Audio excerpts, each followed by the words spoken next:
It's so easy for young men in 2024 to fall into a cycle of self-despair and disenfranchisement with the world and society around us. And I should know, I was in this position severely myself and I broke free from it. So in this video, I'm going to share with you 2 actionable steps to get out of that rut position that you find yourself in at the moment. These are the 2 things that helped the most for me. It's not a one-size-fits-all approach, but if you listen carefully and you implement them and you try them, I can guarantee that for a good chunk of you, it will help you to transform your life. And if you want a bit of background as well, in terms of where I was at a few years ago, I was severely depressed. I got diagnosed with depression when I was 18. I'm 26 now.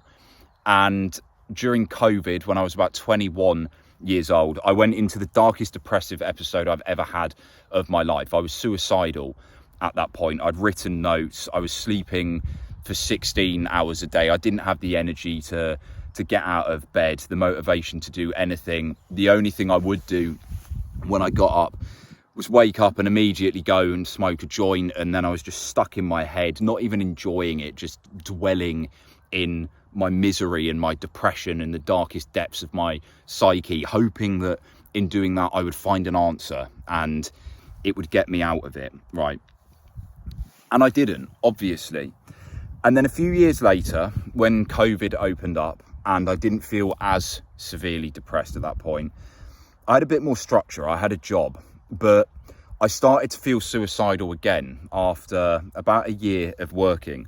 And a big reason for that is because I felt very trapped in the 9-5 model. I know it's a bit of a buzzword at the moment for people to talk about escaping the 9-5, and there's a lot of people that are selling products around helping people to get out of it, me included with my one-to-one coaching. But I genuinely hated working in the 9-5. I felt like a slave. I felt trapped. And I was thinking about it much more big picture, and I felt really depressed by the prospect of this being my life for the rest of my life. That for 40 years I would be stuck with my time dictated by someone else, with my pay dictated by someone else, working on something that didn't really align with what I actually wanted to do. And it drove me to self-pity and despair. And this is what I'm on about here when I talk about the despair that a lot of guys have, the disenfranchisement that they have with the world around them. I want you to understand, like, you're not alone if you feel that way, right? It really is difficult for a lot of young guys in today's day and age. And the worst thing about it is that men just don't get listened to. Their problems are often sidelined. I've spoken about this in other videos. We all know why it is, due to the presence of a particular political ideology that Me Too accelerated pretty rapidly. But yeah, we know that it's not easy being a man in this world. We know that it can be very lonely and difficult. And we know that in the present day, things have been getting a lot worse, and there is a huge problem with male disenfranchisement around the world. But with that said, right, you can't then start feeling like a victim. Or you can, but you don't want to, right? And that might seem obvious, but this is a part of it, right? When you fall into that, when you start believing too much that your life is determined by external factors, that everything is predetermined, you start feeling hopeless, right? That you can't do anything about it. And this is exactly where I was when I was living in London. I felt trapped. Okay, I'm stuck in this shitty system here where I'm going to get paid crap and I'm going to have to climb up the corporate ladder because it's the only route I know to success. I didn't realise at the time that actually I could just say, fuck that, I don't want to be in employment. I'm going to do my own thing and go and live somewhere cheaper, right? But you might find yourself in this rut. Maybe you are in a job at the moment that you really dislike. Maybe you're not working at the moment and you're stuck just in a rut, not knowing what to do. Don't start blaming everything around you. It may well be part of the reason. There is a huge link between the personal and society. As humans, we all make up society itself, right? And the economic situation of a country, the societal situation, the culture you live in, it does have an impact on your well-being, but you have to take individual responsibility. You have to take ownership. to start improving. And I learned this progressively, right? I didn't just listen to somebody one day saying you need to take ownership and then it clicked like that. It came over time with me learning through the life decisions that I made. And this is where the actionable steps come in. There are two things. The first of these, you will have heard this before, but it is fucking true. Exercise, and having a disciplined exercise program.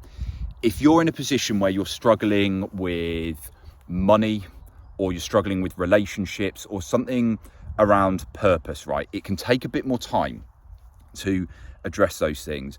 But if you are physically capable, getting fit, getting in shape is one of the quickest things that you can develop discipline in, and it has an enormous positive impact on your well-being and how you're doing. I was training in the gym 3 times a week, right? I've been lifting weights since I was 13 years old. Now, I was going to the gym 3 times a week. When I was severely depressed, I stopped exercising almost completely, right? But then after that, when I was working, I was going to the gym maybe 2 or 3 times a week. It wasn't satisfying me. When I really started to notice a big improvement in how I was doing, it was when I started training Muay Thai. And especially when I started scaling to 3-4 times per week. I didn't mean to use a business terminology there. I started training more, right? I started going to my Muay Thai gym 4 times a week, 5 times a week, right? And this had an enormous impact on my well-being and my self-esteem, because I was physically exerting myself. I was part of a community. I was pushing myself. I was growing in some way. And I felt good as a result of it. And then I started enjoying the gym more, because I actually find gym quite boring. I'm not going to lie. Like, I still do it. I'm going to go there later. But I do find it quite boring. But then when I was doing it twice a week and making it curtailed to what I was doing in Muay Thai, it felt more fulfilling, and I upped the intensity of what I was doing there. And this made a huge impact. So the first things first is start getting disciplined with your exercise routine. Now, the second thing that links to this is purpose, right? A general sense of direction in what you're doing. I felt utterly disenfranchised working in the city. I was working in financial events at the time. It was intellectually stimulating, but I just wasn't aligned enough. I didn't care about the payments industry. Let's be fucking honest, right? I knew I wanted to help other men in some way. That was kind of my calling, but I didn't really know how to do it. And I was looking around at trying to get jobs for men's mental health charities, and I wasn't really getting anywhere with it. So I decided I'm going to start posting about men's mental health. And I decided I was just going to go all in. I don't know why, but at that moment, I said, fuck it, I'm going all in and I'm committing to this. And I think if you can tell yourself that, fuck it, I am going all in on something, I'm going to commit to this, right? Not just something that I'm loosely interested in. I'm going to stick this out. And I remember listening to Alex Hormozy. If you're not familiar with him, he's a very popular influencer in the online business space, very successful businessman. There's a lot of useful things that you can learn from him. He is just driven like hell. Like a lot of people would find him a bit too grind set like, but like you can recognize there's different philosophies people have and still learn from them. Highly recommend checking him out, right? And I listened to him talking about content, and he was saying you just need to turn up and post every single day. And for some reason, that sat with me, and that is exactly what I did. I found my purpose talking about men's mental health, and I started posting every single day on Instagram and TikTok. And eventually that grew my personal brand to a level that I was able to set up a coaching business, which is how I make my money now. I was also getting paid for my content on TikTok, right? Other opportunities came up from it along the way, brand partnerships, so on. It worked out in the end for me. And that's just to give you a bit of context of what happened for me, right? But the more important part of it is it gave me a project and purpose to grow. It gave me something to attach identity to and feel a sense of meaning. When men are in ruts and they're disenfranchised, a lot of the time it's because they don't feel any sense of purpose or direction. There isn't really any growth happening for them. We need challenges to overcome. And this is so clear, especially in things like men's depression. It's why it's often so much more effective for men to just have a meaningful job than to go to therapy if they're feeling depressed. A well-quoted example of this is the men in the Blitz who were in the mental hospitals in London. They got shell-shocked from World War One, been bedbound for decades, right? And then the Blitz happened and there was a shortage of firemen needed to help put out the bonfires that were all around London at the time. And it's said that these men basically jumped out of bed and started driving the fire engines around, right? They found their purpose because they felt that they were needed in society in some way or another. They had a sense of direction. And for you, if you can find something that you have purpose and it makes you feel valued in, it can do so much to inspire you and keep you going. I was really fragile when I was posting still, and a lot of my content, if you go back, you can see it then. I was still very much stuck in a victim mindset. I was still very upset. I was openly talking about how I was suicidal at the time, but it gave me direction and it started to grow, and that helped me so much. So these are the two key things I would highly recommend you start with. Your physical health, really pushing your body. If you're a young man in your 20s and you are physically able, push your body, try it. You are capable. At 25, 26, you are in your peak fitness. Like, go out and do these things whilst you fucking can. Where I am here in Devon at the moment, you see this on the edge of Dartmoor, these hills, right? They're enormous. I go fucking running up them now. Like, I don't even like running that much, but I just go running up them and I just push myself with it because I know that I can, and the reward that comes from that, both in terms of how I actually feel, what it does for my body, it's substantial. And then having my own business where I'm actually helping people, creating content like this that I find fulfilling, it has done so much for me. So the next thing I want to add with this, and the final point, if you're listening and you're wondering, I don't know what my purpose is, right? Okay. It takes time to find purpose.